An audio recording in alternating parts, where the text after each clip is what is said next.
సంఘములో అందరూ ఎత్తబడరు. సంఘములో 3 రకాల విశ్వాసులు ఉంటారు.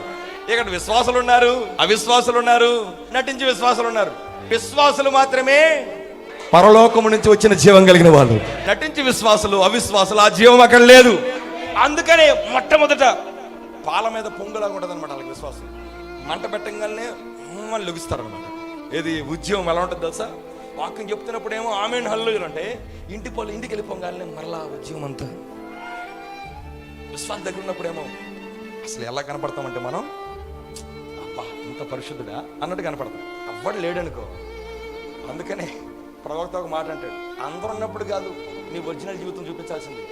నువ్వు ఒంటరిగా ఉన్నప్పుడు ఏమై ఉన్నావో అదే నీ ఒరిజినాలిటీ.